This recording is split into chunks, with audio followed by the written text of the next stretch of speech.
The man she loved had been dead for 20 years. Every government record said so. Every official document confirmed it. Every person who had searched for him had eventually accepted the same heartbreaking conclusion. Yet on a cold evening along the coast of Cape Town, standing only a few feet away from her, was a man carrying the exact same face, the exact same name, and a past that was never supposed to return. What began as a desperate rescue from dangerous waters would uncover buried family secrets, shattered identities, hidden fortunes, and a truth powerful enough to change the lives of people on two different continents. This is the extraordinary story of a woman who fell in love with a man who, according to history itself, no longer existed. Before we go deeper into this remarkable story, let us know in the comments where you're watching from. We'd love to hear from you. And don't forget to hit that subscribe button so you never miss any of our upcoming videos. For most visitors, Cape Town was a place of breathtaking beauty. Towering mountains overlooked endless stretches of ocean, colorful neighborhoods welcomed tourists from around the world, and the coastline seemed to offer a sense of peace that was difficult to find anywhere else. For Emily Parker, however, Cape Town was more than a destination. It was home. At 34 years old, Emily had built a successful career as a marine photographer, documenting everything from migrating whales to endangered penguins along South Africa's southern coast. Her photographs appeared in magazines across Europe and North America, and her work had earned her recognition among conservation organizations around the world. From the outside, many people believed she was living an ideal life. She traveled frequently, owned a comfortable home overlooking the ocean, and spent her days doing work she genuinely loved. Yet beneath the professional success was a grief she rarely discussed. 7 years earlier, Emily had been engaged to marry a man named Ryan. Friends described them as inseparable. They had planned their future together, spoken about raising children, and imagined spending the rest of their lives side by side. Then, during a climbing expedition in the Drakensberg Mountains, Ryan suffered a fatal accident. In a single afternoon, the future Emily had spent years building disappeared. The loss changed her profoundly. While she eventually returned to work, she stopped allowing people to get emotionally close. Relationships became brief and distant. Conversations remained surface level. Every attempt at romance ended before it truly began. Emily convinced herself she was protecting her heart. In reality, she was quietly living with the fear of experiencing that level of loss again. One autumn afternoon, dark clouds gathered unexpectedly over the coastline. Weather conditions shifted rapidly. Local fishermen returned to shore earlier than usual, and warnings were issued advising people to stay away from the water. Emily had spent the day photographing seabirds along a remote stretch of beach several kilometers outside the city. As she packed her equipment and prepared to leave, movement in the distance caught her attention. At first, she assumed it was debris being pushed towards shore by the rough waves. Then she realized it was a person. The figure appeared exhausted. Powerful currents repeatedly dragged him beneath the surface before forcing him back into view. There were no lifeguards nearby, no emergency personnel, no other witnesses. Without stopping to consider the danger, Emily dropped her camera equipment and ran toward the water. The conditions were extremely dangerous. Waves crashed with enough force to knock an adult off their feet. The wind reduced visibility. Several times, she nearly lost sight of the struggling man entirely. Somehow she managed to reach him. By then he was barely conscious. The rescue took nearly 20 minutes. Later, Emily would struggle to remember many details because adrenaline had taken over completely.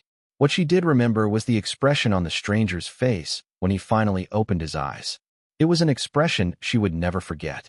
He looked confused, frightened, and strangely relieved all at once, as though he had been running from something for a very long time and had suddenly reached the end of the journey. The man introduced himself as Daniel Carter. He claimed to be a British writer traveling through South Africa while researching material for a documentary project. According to Daniel, he had rented a small boat earlier that day and underestimated the weather conditions.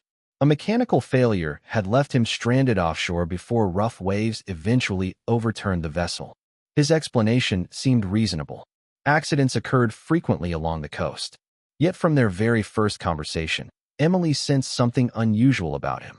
It wasn't anything obvious. Daniel was polite, intelligent, and surprisingly easy to talk to. He possessed the kind of calm confidence people naturally trusted. However, Whenever discussions turned toward his personal life, his answers became vague. Questions about family received short responses. Questions about his childhood were redirected entirely. When Emily asked whether anyone should be contacted to inform them he was safe, Daniel hesitated for several seconds before saying there was no one who would be worried. Most people would have accepted the explanation and moved on. Emily tried to do exactly that. Yet circumstances continued bringing them together. Daniel remained in Cape Town while recovering from minor injuries sustained during the accident. Over the following weeks, they encountered each other repeatedly. Sometimes it happened intentionally. Other times it appeared completely coincidental. Shared coffee shops, popular viewpoints overlooking the city, local restaurants. Gradually, conversations became longer. Walls began coming down. For the first time in years, Emily found herself laughing without effort. Daniel listened when she spoke. He remembered details. He asked thoughtful questions. More importantly, he seemed to understand grief in a way few people ever could. During one conversation overlooking the Atlantic Ocean, Emily finally told him about Ryan. She expected sympathy. Instead, Daniel remained silent for several moments before admitting that he understood what it felt like to lose an entire life overnight. The statement lingered in her thoughts afterward. Lose an entire life overnight. It sounded less like a metaphor and more like a personal memory. Weeks turned into months. Their connection deepened. Friends noticed the change immediately. Emily smiled more often. She accepted social invitations she previously declined. For the first time since Ryan's death, she appeared genuinely happy. Daniel seemed equally transformed. The guarded man she had rescued gradually became more open and relaxed. Yet certain mysteries remained. He avoided social media entirely. He refused photographs whenever possible. He never discussed former relationships. More puzzlingly, he possessed almost no digital presence whatsoever. In an era when even ordinary individuals left extensive online footprints, Daniel appeared virtually invisible. One evening, everything changed. Emily and Daniel were dining at an upscale waterfront restaurant when an older businessman entered the room. The moment he noticed Daniel, he stopped walking. Witnesses later described the reaction as immediate shock. His face lost color. His hands visibly trembled. For several seconds, he simply stared. Then he whispered something. "No, it can't be." Daniel looked equally disturbed. The businessman turned and left before either of them could speak. When Emily asked whether he recognized the man, Daniel quickly denied any knowledge of him. His answer came too fast, too rehearsed, too certain. For the first time since they met, Emily believed he was lying. The incident might have faded into memory if something else hadn't happened several days later.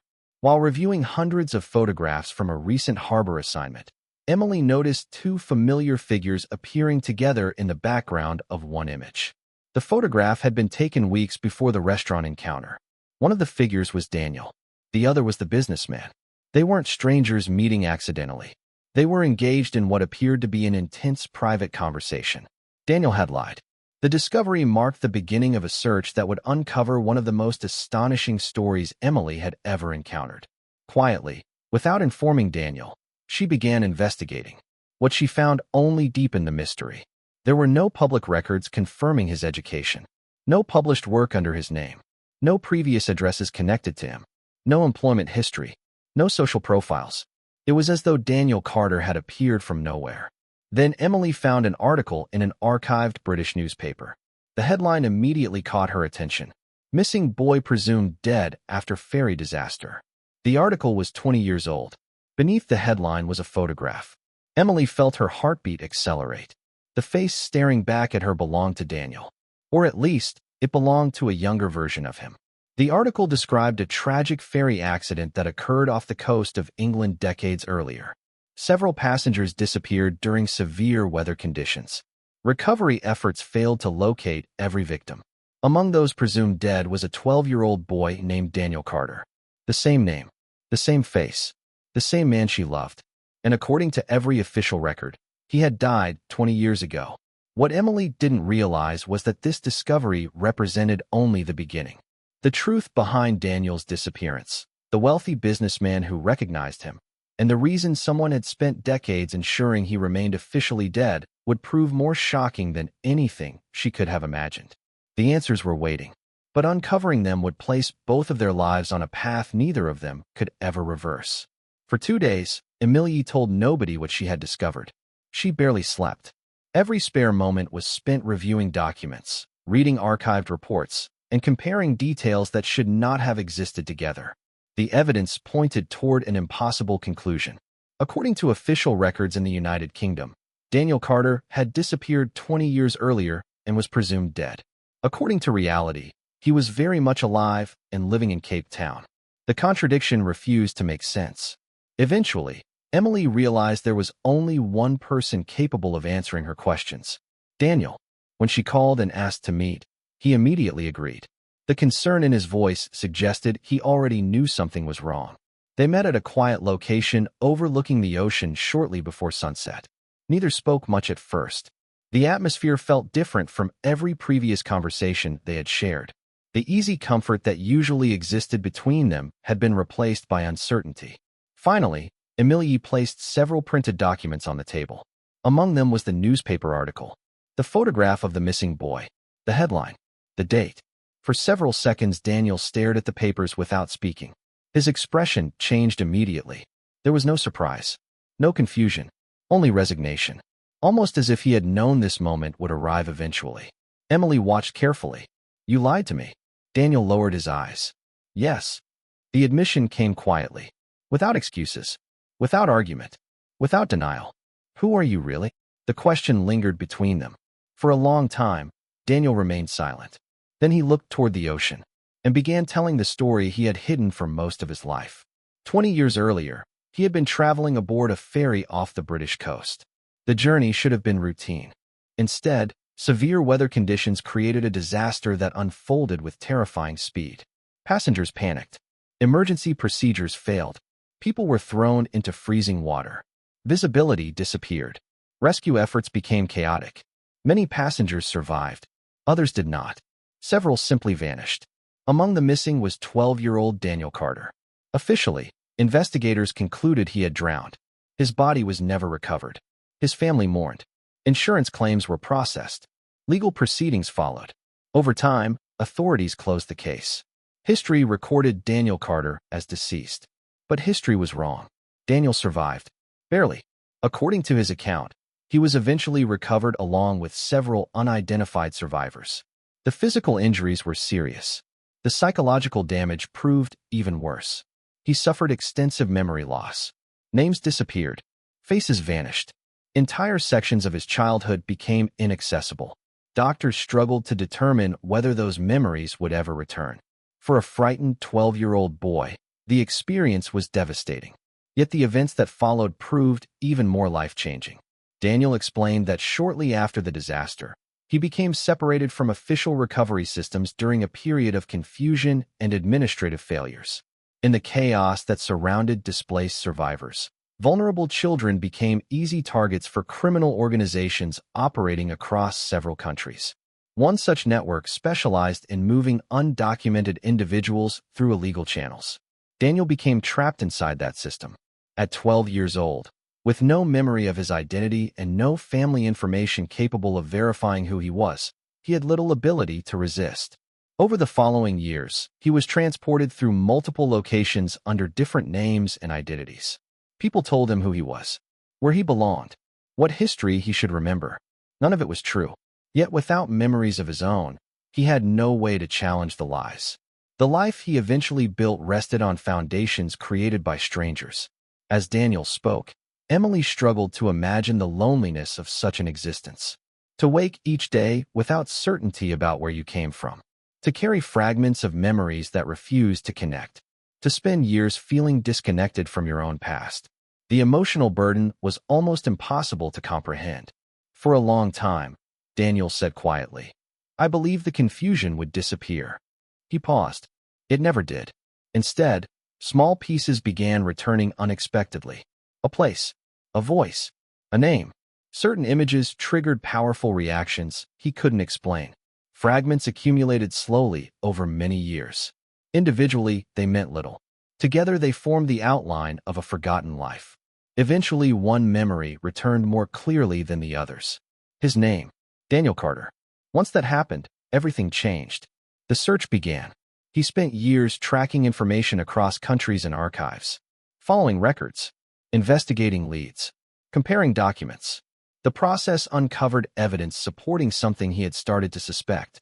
The dead boy from the ferry disaster was him. Officially deceased. Actually alive. The discovery answered some questions, but created many more. Because as Daniel continued investigating, another mystery emerged. Someone had benefited enormously from his disappearance. Someone with wealth, influence, and a powerful reason to ensure he remained legally dead. Emily immediately thought of the wealthy older man from the restaurant. Daniel noticed. His expression hardened. You want to know who he is? It wasn't a question. She nodded. Daniel stared into the distance, then revealed the truth. The wealthy businessman wasn't a stranger. He wasn't an old acquaintance. He wasn't connected through coincidence. He was Daniel's biological father. The revelation landed with staggering force. Suddenly, the restaurant encounter made sense. The shock, the fear, the immediate recognition. The man had not been staring at a stranger. He had been staring at his son, a son the world believed had died 20 years earlier. What happened? Emily asked. Daniel exhaled slowly. The answer explained everything, and nothing. Following the ferry disaster, vast financial interests became connected to Daniel's presumed death. Family assets worth enormous amounts of money were redistributed. Legal control shifted. Inheritance structures changed. Business arrangements moved forward based on the assumption that certain heirs no longer existed. By the time investigations ended, powerful individuals had built fortunes around a specific version of events. Daniel Carter was dead. His return threatened all of it. If he was alive, decades of legal decisions could face scrutiny. Ownership claims could be challenged. Financial arrangements could unravel. Reputations carefully protected for years could collapse overnight. The stakes were enormous. According to Daniel, evidence eventually suggested something even more disturbing. His father had discovered long ago that survival remained a possibility. Perhaps not immediately, perhaps not with certainty, but enough information existed to raise serious questions. Questions that were never pursued. Searches that ended too quickly. Possibilities that remained conveniently unexplored. Because acknowledging those possibilities threatened the inheritance structure that followed Daniel's disappearance. The easier path was acceptance. Acceptance that the missing boy had died. Acceptance that the case was closed. Acceptance that there was nothing left to investigate. The result was devastating. For 20 years, Daniel remained separated from the life that belonged to him. For 20 years, people benefited from his absence. For 20 years, the truth remained buried. Until now. The room felt impossibly quiet when Daniel finished speaking. Emily finally understood why he avoided questions about family, why he seemed disconnected from his own history, why photographs made him uncomfortable, why he spoke about searching for where he belonged.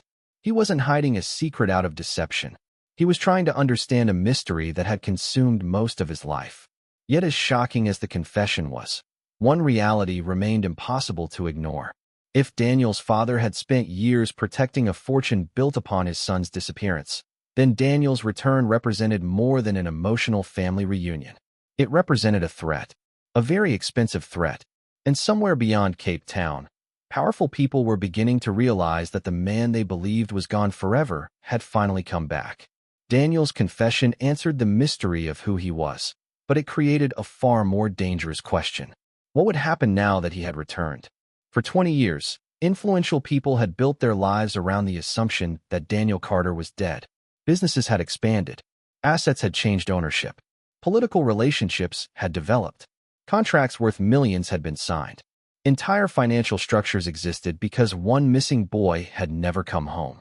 Now that boy was alive, and the consequences were beginning to spread. The first warning arrived less than a week after Daniel revealed the truth to Emily. It came through an anonymous email. No greeting, no signature, no explanation, only a single sentence. You should have stayed lost. Daniel showed it to nobody except Emily. At first, they dismissed it as an attempt to intimidate him. Perhaps a prank. Perhaps someone connected to ongoing inheritance disputes. But then a second message arrived. And then a third, each one more direct than the last. Each one making it increasingly clear that someone was watching. The situation escalated quickly. One evening, while driving back from Cape Town, Emily noticed the same black vehicle behind them for nearly 40 minutes. At first, she assumed it was coincidence. Then the vehicle followed every turn, every lane change, every detour. When she finally pulled into a crowded service station, the car continued past without stopping. Neither she nor Daniel spoke for several moments. They both knew what had happened. Someone was monitoring them. Days later, another incident occurred. Daniel attempted to access several files connected to his investigation. Documents disappeared. Passwords changed unexpectedly. Private communications were somehow leaked before reaching intended recipients. Technology experts eventually confirmed what Daniel already suspected. His devices had been compromised. Someone had gained access.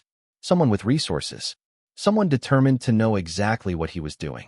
The pressure increased from every direction. Law firms began contacting him. Some represented family interests. Others claimed to represent corporate entities connected to historic inheritance matters. Official language filled every letter. Polite wording disguised obvious intentions. Accept certain settlements. Sign confidentiality agreements.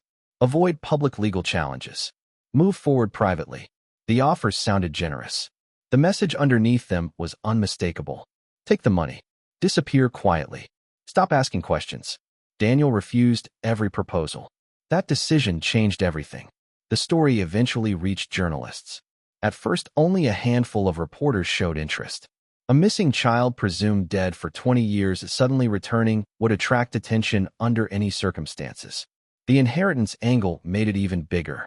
The possibility that powerful individuals benefited financially from his disappearance transformed it into an international story.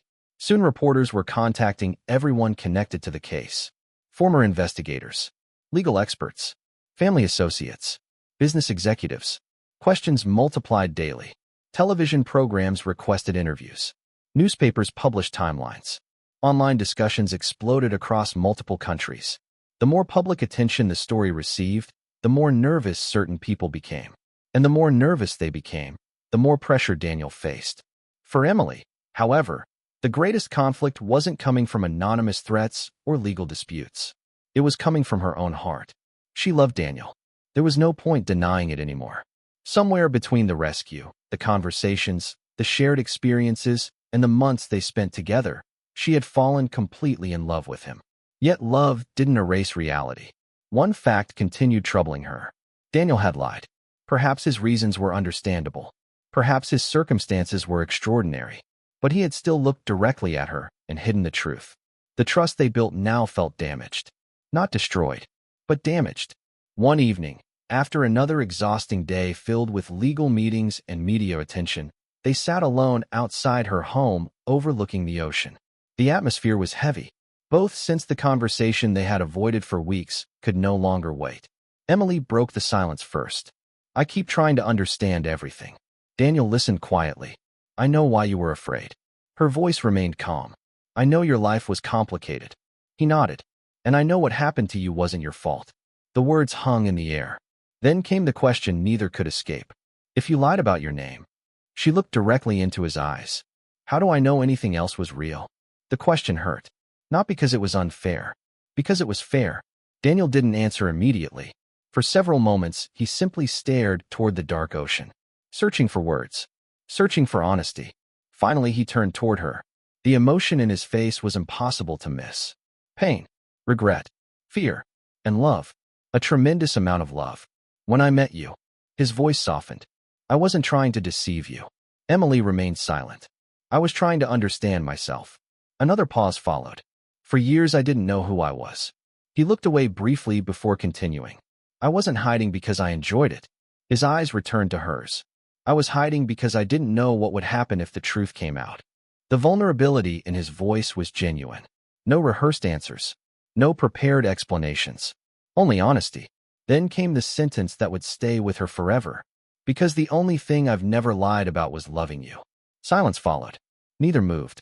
Neither looked away. For a moment, the lawsuits, investigations, reporters, and family battles seemed distant. What remained was something much simpler. Two people struggling to protect a relationship while the world around them pulled in opposite directions. Emily could see the truth in his eyes. The feelings were real. The connection was real. The future they imagined together was real. Yet reality offered no guarantees. Love alone could not erase 20 years of secrets. Love alone could not stop powerful people from protecting fortunes and reputations. Love alone could not prevent what was coming next. Because while Daniel and Emily were fighting to save their relationship, investigators on 2 continents were uncovering evidence capable of exposing everything. And hidden among thousands of pages of financial records was proof that would finally reveal exactly how far certain people had gone to keep Daniel Carter officially dead. The breakthrough investigators had been searching for arrived through financial records buried inside decades of legal archives. What initially appeared to be routine inheritance documentation revealed a pattern impossible to ignore. Dates did not align. Decisions had been accelerated. Certain reviews that should have occurred after Daniel Carter's disappearance never happened. Internal correspondence raised uncomfortable questions about how quickly key individuals accepted his presumed death despite the absence of definitive evidence. Once those records entered formal court proceedings, the story changed dramatically. What had once been viewed as a complicated family dispute evolved into a public examination of decisions made 20 years earlier. Witnesses were called. Former advisors testified. Financial experts reconstructed timelines stretching back decades. Archive communications were scrutinized. Every detail received attention. For the first time since the ferry disaster, the full sequence of events was examined under public scrutiny rather than private influence. News organizations across multiple countries followed developments daily. Headlines appeared throughout the United Kingdom, South Africa, Canada, Australia, and the United States. The public became fascinated. People debated the case online. Documentaries were announced. Commentators argued over responsibility. Most importantly, questions that had remained unanswered for 2 decades finally received attention. Daniel attended every major hearing. So did Emily. Neither underestimated the significance of what was unfolding. This wasn't merely about money. It wasn't merely about inheritance. It wasn't merely about family conflict. It was about identity. For 20 years, official systems had treated Daniel Carter as a dead person. Now those same systems were being forced to acknowledge that he had survived. That reality carried legal consequences. It carried financial consequences. And it carried personal consequences for people who had spent years benefiting from his absence. As evidence accumulated, public opinion shifted rapidly. Individuals who once dismissed Daniel's claims found themselves confronting documentation they could no longer ignore. Experts confirmed inconsistencies. Witnesses contradicted previous assumptions. Records revealed decisions that appeared increasingly difficult to justify. Under growing pressure, Daniel's father eventually faced direct questioning regarding actions taken after the ferry disaster. The courtroom remained silent as years of hidden history surfaced piece by piece. For the first time, explanations that had gone unchallenged for decades were examined openly. The consequences were significant. Reputations suffered. Professional relationships collapsed. Investigations expanded. The carefully protected image surrounding certain figures began unraveling in full public view. For Daniel, however, the most meaningful moment arrived quietly. Without celebration. Without headlines. Without cameras. It happened when legal authorities officially restored his identity. After years of uncertainty, years of searching, and years of fighting to prove who he was, Daniel Carter finally ceased being a ghost in government records. His name was recognized. His history acknowledged. His existence restored. The moment carried enormous emotional weight. No amount of money could compare to what it represented. For the first time since childhood, the world officially recognized the truth. He was alive. Yet victory rarely arrives without sacrifice. While legal proceedings resolved many questions, they also transformed Daniel's future. The public attention surrounding the case created opportunities almost overnight. Publishers wanted his story. Production companies offered contracts. Speaking engagements followed. International organizations expressed interest in working with him. Then came the proposal that changed everything. A prestigious media company based in London approached Daniel with an extraordinary offer. The position included international influence, financial security, and resources beyond anything he had previously imagined. The compensation alone would make him independently wealthy. For someone who had spent years searching for stability, it represented the opportunity of a lifetime. The offer required relocation, permanent relocation, to London. thousands of miles from Cape Town, thousands of miles from Emily. Neither ignored what that meant. The weeks that followed were among the most difficult of their relationship. They discussed every possibility: long-distance arrangements, future plans, compromises, alternatives. Yet reality remained stubborn. The opportunity was extraordinary. Walking away from it seemed almost impossible. Eventually, Daniel accepted. The decision broke both their hearts. Neither wanted to admit it. Neither wanted to blame the other. But beneath every conversation lingered the same painful truth. Their paths appeared to be moving in different directions. The morning of his departure arrived faster than expected. Friends gathered to say goodbye. Journalists remained interested in the story. Messages poured in from around the world. Through it all, Daniel appeared strangely quiet. Emily noticed immediately, yet she understood. Goodbyes rarely become easier simply because they're necessary. At the airport, they stood together for what felt like only seconds despite nearly an hour passing. Neither wanted the moment to end. Eventually, boarding announcements began. Passengers moved toward departure gates. The time had come. Daniel held her hand tightly. Neither trusted themselves to say much. Some emotions become too large for language. Finally, he picked up his bag, looked at her one last time, and walked away. Emily watched until he disappeared from sight. Only then did she leave. The drive from the airport felt longer than usual. Cape Town's familiar scenery blurred past unnoticed. Her thoughts remained fixed on one reality. Daniel was gone. The man she rescued from the ocean. The man who transformed her life. The man she loved. Gone. Meanwhile, inside the airport terminal, passengers continued boarding. Announcements echoed through departure gates. Crew members completed final procedures. The aircraft preparing for London moved closer to departure. Daniel sat in his assigned seat. Around him, travelers organized luggage and prepared for the journey ahead. Everything he had fought for was finally within reach. Recognition, security, opportunity, a future filled with possibilities. Yet something felt wrong. The feeling intensified with every passing minute. He stared through the window, then looked down the aisle, then back toward the terminal. A realization struck with undeniable clarity. For 20 years, he had searched for answers. For 20 years, he chased missing pieces of his identity. For 20 years, he believed finding himself would finally make him whole. But somewhere along that journey, something changed. Or rather, someone changed it. Emily. She wasn't part of the life he lost.